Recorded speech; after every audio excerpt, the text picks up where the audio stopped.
عورت کے لیے سب کانٹیننٹ میں زندگی مشکل کر دی گئی ہے، اور عورتیں بیچاری ہماری اتنی مظلوم ہیں، اذان شروع ہو جائے تو گھر میں شور مچ جاتا ہے، جی دوپٹہ کتھے، دوپٹہ کتھے لے آؤ، پتہ نہیں کیا ہو گیا ہے، اذان شروع ہو گئی ہے تو اس کا دوپٹے سے کیا تعلق ہے؟ اگر کوئی نامحرم گھر میں نہیں آیا، اور فرشتے نامحرم نہیں ہیں، وہ تو ان کی تو جنس ہی یہ نہیں ہے، ان سے تو آپ کو کوئی خطرہ نہیں ہے، آپ گھر میں ریلیکس بیٹھے تو بیٹھے رہیں۔ یہ آپ نے اپنی خود ایک ٹریڈیشن بنائی ہوئی ہے۔ ایون یہ بھی ٹریڈیشن ہے کہ واش روم میں سر ڈھانپ کے جانا۔ اچھا تو جب غسل کرنے لگیں گے پھر کیا کریں گے؟ کوئی لاجیکل بات کریں، اس طرح نہیں ہوتا۔ تو وہ اتنی مشکل زندگی کر دیتے ہیں، وہ کہتے ہیں کہ جناب عورت جب جائے نا جی اذان شروع ہو جائے تو فوراً دوپٹہ لے لیں۔ ٹھیک ہے، ٹریڈیشنل آپ کریں، ہمیں کوئی اعتراض نہیں ہے، اس کو دین بنا کے آپ پیش نہ کریں، آپ کا اپنا ذاتی شغف ہے، جو مرضی کریں اور بنائیں، آپ اس میں چیزیں ایڈ کرتے جائیں، لوگوں کے لیے زندگی مشکل کرتے جائیں۔ اسی طریقے سے زیور کے بارے میں بھی لوگوں کے دماغ میں ہو سکتا ہے مت ہو، ادروائز زیور کا نماز کے ہونے یا نہ ہونے کے ساتھ کوئی تعلق نہیں، بلکہ زیور پہن کے تو نبی علیہ السلام کی جو صحابیات تھیں وہ باقاعدہ نماز پڑھتی تھی۔ بخاری اور مسلم دونوں میں حدیث ہے، آپ عید والا چیپٹر نکال لیں، بخاری کا بھی مسلم کا بھی، کہ نبی علیہ السلام نے عید کی نماز پڑھائی، نماز پڑھانے کے بعد آپ علیہ السلام جو ہے وہ مردوں کی طرف گئے، ادھر اپیل کی آپ نے اللہ کی راہ میں خرچ کرنے کی، پھر عورتوں کی طرف آئے، وہاں پر آپ نے اپیل کی۔ حضرت بلال جو ہیں وہاں پہ وہ آپ سمجھ لیں چندہ اکٹھا کر رہے تھے اللہ کے لیے، اپنے محل بنانے کے لیے اور گاڑی خریدنے کے لیے نہیں، پامے جو چندے کا ثبوت کر لو اللہ کے لیے۔ تو اس میں بخاری مسلم دونوں میں الفاظ ہیں کہ عورتوں نے اپنے کانوں کی بالیاں، اپنے بازوؤں کے زیور، اپنے گلے کے ہار بھی اتار کے ڈال دیے۔ تو یہ حدیث اس بات کا ثبوت ہے کہ وہ عورتوں نے زیورات کے اندر نماز پڑھی تھی۔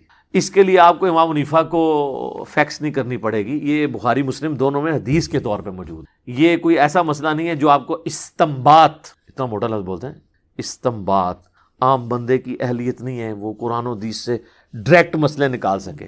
اور یقین کریں یہ ان لوگوں کو فالو کر رہے ہوتے ہیں جو قرآن و حدیث سے ڈائریکٹ مسئلے اچھل کے باہر نکل رہے ہوتے ہیں نا، ان کو سائڈ پہ کر کے ان کے اپوزٹ مسئلے بتا رہے ہوتے ہیں۔ ان کو یہ کہہ رہے ہوتے ہیں یہ ہمارے امام ہیں، ہمارے بزرگ ہیں، جو مسئلے خود اچھل کے کہہ رہے ہوتے ہیں کہ یہ مسئلہ ہمارا یہ ہے، وہ کہتے ہیں نہیں تو سائڈ پہ ہو جا۔ ہاں صحیح بخاری مسلم دونوں میں نہیں ہے کہ نبی علیہ السلام نے اپنی جو نواسی تھی امامہ، اس کو گود میں اٹھا کے نماز پڑھی، فرض نماز پڑھائی، اور جب آپ سجدے میں جاتے تھے سائڈ پہ بٹھا دیتے تھے، جب قیام میں آتے تھے اوپر اٹھا لیتے تھے۔ تو آفی کا انفی کا مسئلہ اٹھا کے دیکھ لیں، وہ کہتے ہیں جناب آپ بچہ اٹھا کے نماز نہیں پڑھ سکتے۔ ہاں اسی پلیٹ فارم پہ آپ کو سنن نسائی اور مسند احمد کی حدیث ضرور سنائی جائے گی کہ نبی علیہ السلام جب سجدے میں جاتے تھے، حسن و حسین کندھے پر سوار ہوتے تھے تو نبی علیہ السلام نماز لمبی کر دیتے تھے۔ یہ وہ مزہ ویل کر رہے ہیں، اور وہ فرض نماز ہوتی تھی، جب تک وہ بچہ اترتا نہیں تھا آپ علیہ السلام سجدے سے سر نہیں اٹھاتے تھے۔ اور فقہ حنفی میں مسئلہ انہوں نے یہ لکھ دیا ہوا ہے در مختار کے اندر کہ اگر آپ بچہ اٹھا کے نماز پڑھتے ہیں تو آپ کی نماز باطل ہے۔ ہاں اگر آپ کتا اٹھا کے پڑھ لیں تو آپ کی نماز درست ہے، لیکن اس کا منہ آگے سے باندھ لیں، کہیں زبان نہ مار دے کیونکہ اس کی تھوک ناپاک ہے۔ سر اس میں نا بزرگوں سے ریکویسٹ ہے وہ ایڈ کریں کہ منہ بھی باندھ لیں اور ایک پیمپر بھی بنا دیں، ہو سکتا ہے نماز کے دوران وہ آپ کو تر و تازہ نہ کر دے اور الٹا نماز ہی جاتی رہے۔ یہ کون سا کتا ہے جس کو اٹھا کے نماز پڑھنے کی آپ کو ضرورت پیش آئی ہے؟ یعنی یہ اولیاء اللہ نے کتے پالے ہوئے تھے، اتنے شوقین مزاج تھے وہ کہ مطلب وہ کتے اٹھا کے نمازیں پڑھا کرتے تھے۔ یہ کون سے کتے ہیں؟ پالتو کتوں کو اٹھایا جاتا ہے نا، شکاری اسٹیشن کتا تو کسی نے اٹھا کے نماز نہیں پڑھنی نا۔ تو اسلام میں تو صرف آپ شکاری کتا رکھ سکتے ہیں یا حفاظت کے لیے۔ بخاری مسلم میں حدیث ہے کہ جس نے شکار یا حفاظت کے علاوہ، ریوڑ کی حفاظت یا گھر کی حفاظت کے علاوہ، وہ بھی باؤنڈری سے باہر کتا پالا تو روزانہ 1 قرات اجر اس کے نام ہے مال سے کم ہو جائے گا، اور 1 قرات اود پہاڑ کے برابر ہے۔ کتے کے اوپر لادہ سے میرا ایک کلپ بھی ہے، وہ آپ دیکھ لیں، شکار کے اوپر آپ لکھیں ڈاگ پالنا، ریبیز کے بارے میں بھی جو ہلکے ہو جاتے ہیں۔ جب یہ صورتحال ہو تو وہاں پر جو مسئلے یعنی کلیئر کٹ قرآن و حدیث سے نکل رہے ہوتے ہیں نا، اس کو تو یہ سائڈ پہ کر دیتے ہیں اور کہتے ہیں استنباط۔ ان کا استنباط یہ ہوتا ہے کہ کلیئر کٹ نکل رہا ہے ایاک نعبد و ایاک نستعین، اب اس میں سے نکالنا یہ ہے کہ بابوں کو کیسے پکارا جائے۔ یہ بزرگوں نے خدمت کرنی ہے، بہت کر لی خدمت، ان ریٹائر ہو جاؤ، ان زمانہ بدل گیا۔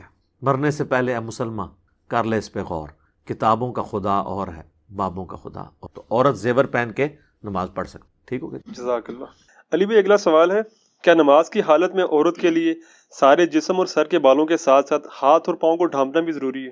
اہل حدیث تھوڑی سختی کرتے ہیں اس مسئلے میں۔ ایک ویسے ضعیف روایت بھی ہے سنن ابی داؤد کے اندر پیش کی جاتی ہے، لیکن وہ روایت کمزور ہے، کہ بلکہ اس کو یہ بھی کہا جاتا ہے موقوفاً ہے ام سلمہ سے، لیکن پھر بھی اس کی سند کمزور ہے کہ عورت جو ہے وہ نماز کی حالت میں اس کا سطر یہ ہے کہ وہ اپنے پاؤں بھی ڈھانپے اگر وہ ایک چادر میں نماز پڑھ رہی ہے، تو یہ روایت تو کمزور ہے۔ بعض باقی روایتیں ایسی ملتی ہیں جس کی بنیاد پہ لوگوں نے یہ مسئلہ نکالا ہے، باقی امت کا اجماع اس پہ نہیں ہے۔ امت کا اجماع اس میں یہ ہے کہ چہرے کی ٹکیا، دونوں ہاتھ اور ٹخنوں سے نیچے والے پاؤں، عورت ٹخنوں سے اوپر نہیں کر سکتی، تامد یا پینٹ یا اپنا پجامہ یا شلوار، اس نے ٹخنوں سے نیچے کرنا ہے، مرد نے اوپر رکھنا ہے۔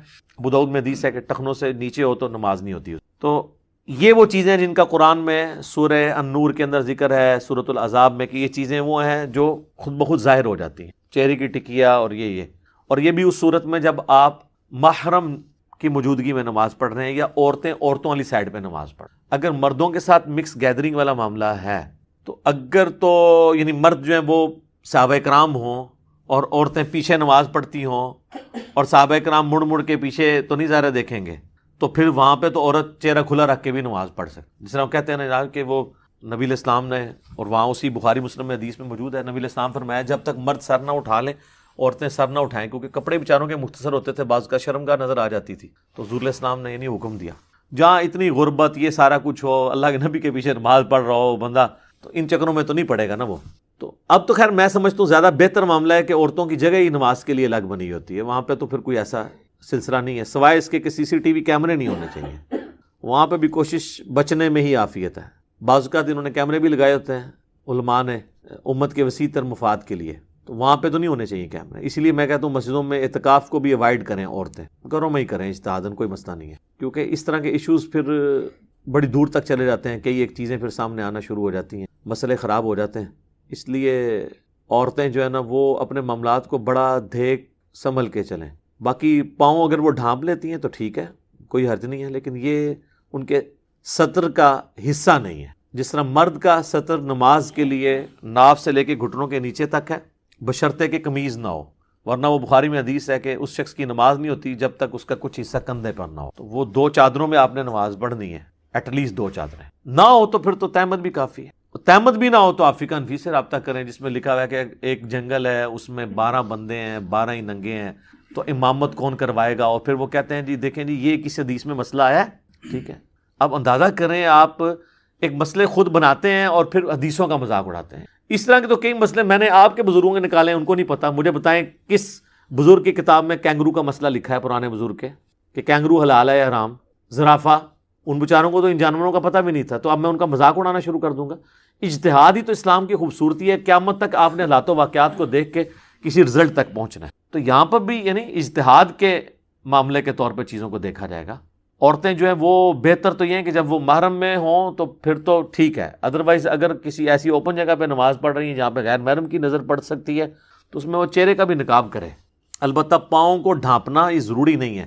ویسے آپ سعودی عرب میں چلے جائیں نا تو وہ عورتوں کو انہوں نے کالے دستانے بھی پہنائے ہوتے ہیں، پاؤں میں جرابیں، سخت گرمیوں کے اندر انہوں نے نا یہ سارا کچھ۔ یہاں پہ بھی آپ دیکھ لیں کہ پورے کا پورا دین عورتوں پہ اپلائی کیا ہوتا ہے۔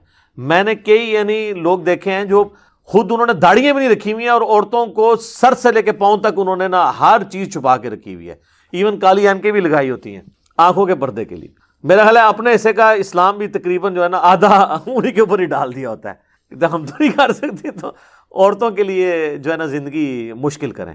تو اگر کوئی عورت لمبا کوئی اس طرح کا پہننا چاہتی ہے ضرور کرے، لیکن یہ اوبلیگیٹری نہیں ہوگا۔ قرآن میں واضح یعنی موجود ہے کہ وہ چیزیں جن کے لیے چھپانا یعنی ایک عام حالت میں بھی یہ کھلی رہتی ہیں۔ چہرہ جو ہے بہرحال اس میں احتیاط کرنی چاہیے اگر غیر محرم کے سامنے، اگر گھر میں ہے تو پھر آپ کوئی مسئلہ نہیں۔ البتہ یہ حدیث ہے سنن نبی داؤد کے اندر، نبی صلی اللہ علیہ وآلہ وسلم نے فرمایا کہ جب عورت بالغہ ہو جائے تو اللہ تعالیٰ ننگے سر اس کی نماز قبول نہیں کرتا۔ نابالغ چھوٹی بچی ہے تو وہ ننگے سر بھی نماز پڑھ سکتی ہے، بالغہ عورت ننگے سر نماز نہیں پڑھ سکتی۔ اور ننگے سر کا مطلب اس کا سر پورا، اس کے بال ڈھانپے ہوئے ہوں اور ایسی چادر اس کے اوپر ہو جس میں سے بالوں کی سیاہی بھی باہر نہ چمکے، کیونکہ جسم چھپایا جاتا ہے نا، کپڑا تو اسی مقصد کے لیے پہنا جاتا ہے۔ اگر آپ اتنا باریک کپڑا پہن لیں کہ جسم نظر آئے تو وہ تو آپ کا ستر نہیں ہے۔ جس طرح آج کل بہت کاٹن کے باریک اگر کپڑے آپ نے سفید رنگ کے پہنے ہوئے ہوں تو جسم اندر سے نظر آ رہا ہوتا ہے، کالے ہوں تو پھر بھی پردہ رہ جاتا ہے، یا کوئی ڈارک کلر کے، اس میں بھی کوشش کرنی چاہیے موٹا کپڑا ہو۔ اس طریقے سے اگر باریک دوپٹہ سر پہ اوڑھا ہوا ہے، ویسے عورتوں کو یہ بات پتہ ہے، وہ ڈبل ٹرپل کر کے اوڑھ لیتی ہیں، بال نکلے ہوئے نہ ہوں، بالغہ عورت ہے تو اس کی نماز قبول نہیں ہوگی اگر ننگے سر وہ نماز پڑھ رہی ہے۔ اچھا، اس کو مس یوز بھی کیا گیا ہمارے لوگوں نے نا، پردے کی ترغیب دلانے کے لیے۔ میں نے خود ایسی پوسٹیں دیکھی ہیں فیس بک پہ جن پہ لکھا ہے کہ جو عورت ننگے سر رہتی ہے اللہ اس کی نماز ہی قبول نہیں کرتا، اس کو اس رنگ میں بدل دیا۔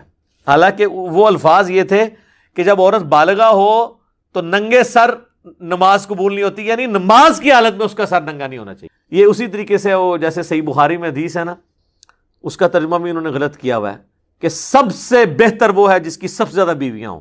صحیح بخاری کی حدیث، سر قرآن میں تو لکھا ہوا ہے کہ یہ صرف اجازت ہے 2 3 یا 4 تک، اور پھر اللہ تعالیٰ نے فرمایا اگر خدشہ ہو انصاف نہیں کر سکو گے تو 1 پہ اکتفا کرو۔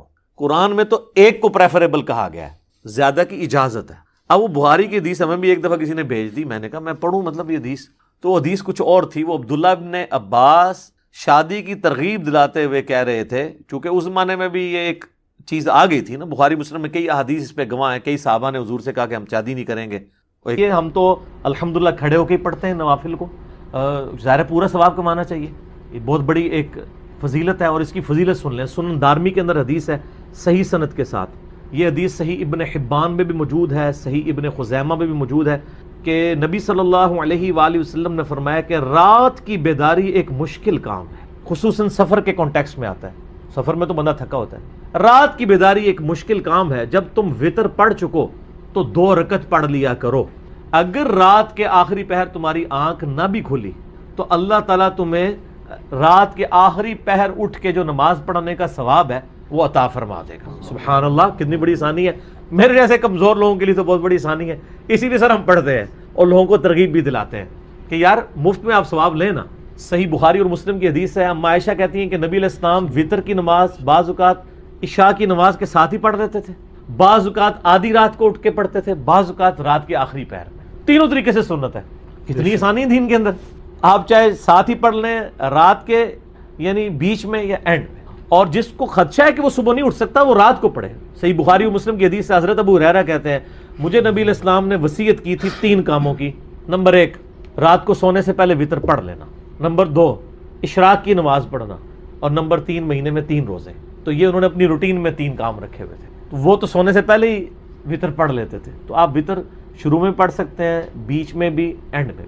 اور ایک بڑی رکت انگیز حدیث ہے سنن نبی داؤد کے اندر، سنن نسائی ابن ماجہ میں بھی موجود ہے۔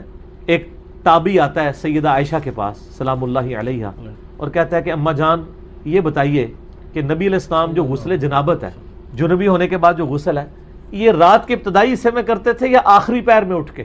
ان کا بیٹا کبھی رات کے ابتدائی حصے میں کر لیتے تھے اور کبھی آخری پہر میں بھی اٹھ کے، یعنی کوئی ایسا مسئلہ نہیں ہے، آپ ڈیلے کر سکتے ہیں، بس نماز قضا نہ ہو۔ تو اس نے کہا اللہ اکبر سبحان اللہ وبحمدہ، تمام تعریفیں اللہ کے لیے جس نے دین میں اتنی آسانی رکھی ہے، چاہے تو اسی میں غسل کر لو، چاہے فجر سے جسٹ پہلے کر لو۔ پھر اس نے کہا اماں جان یہ بتائیے کہ نبی علیہ السلام وتر کی نماز رات کو سونے سے پہلے پڑھتے تھے یا آخری پہر میں؟ انہوں نے کہا بیٹا کبھی نبی علیہ السلام عشاء کے ساتھ ہی وتر پڑھ لیتے تھے اور کبھی آخری پہر میں اٹھ کے۔ تو اس نے کہا اللہ اکبر، تمام تعریفیں اللہ کے لیے ہیں جس نے دین میں اتنی آسانی رکھی۔ پھر اس نے کہا اماں یہ بتائیے کہ نبی علیہ السلام کی جو یعنی رات کی نماز ہے اس میں آپ قرات بلند آواز سے کرتے تھے یا آہستہ آواز سے؟ تو ان کا بیٹا کبھی بلند آواز سے بھی کر لیتے تھے، کبھی آہستہ آواز سے بھی۔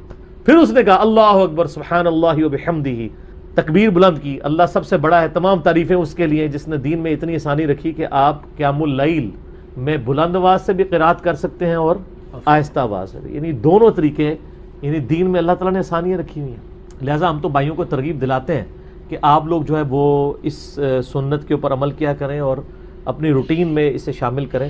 جب نبی علیہ السلام خود پڑھ رہے ہیں وتر کے بعد 2 نوافل، لہٰذا اس حدیث کا فہم نبی علیہ السلام ہی خود بیان کر رہے ہیں کہ وتر کے بعد 2 رکعتیں ایڈ کرنے سے وتر نہیں ٹوٹتا، لہٰذا اپنی نماز رات کی نماز آخری نماز کو وتر بناؤ سے مراد یہ نہیں ہے کہ وتر اینڈ پہ پڑھنا چاہیے، مراد یہ ہے کہ at the end of the night نماز وتر ہی رہنی چاہیے، تو وہ 2 ایڈ کرنے سے وتر ہی رہتا ہے۔ تو یہ پورا فارم میں نے انہی سوالے سے کلیئر کر دیا۔ اہل حدیث میں چونکہ 2 موقف پائے جاتے ہیں، ایک موقف وہ ہے جو میں نے بیان کیا، لیکن اہل حدیث تو صرف بیان کر رہے ہوتے ہیں، میں نے اس کے دلائل بھی سارے سامنے رکھ دیے۔ دوسرا وہ ہے وہ جو ریجڈلی عبداللہ بن عمر والے مسئلے کو فالو کرتے ہیں، وہ اجتہادی غلطی پہ۔ اور یہ والا موقف جو ہے کتاب و سنت کے ساتھ سپورٹیو ہے، باقی امت بھی اس موقف کو صحیح تسلیم کرتی ہے. ٹھیک ہو گیا جی. صحیح مسلم میں حدیث ہے، عبداللہ بن عمر بن عاص کہتے ہیں کہ میں نے نبی علیہ السلام کو دیکھا کہ آپ بیٹھ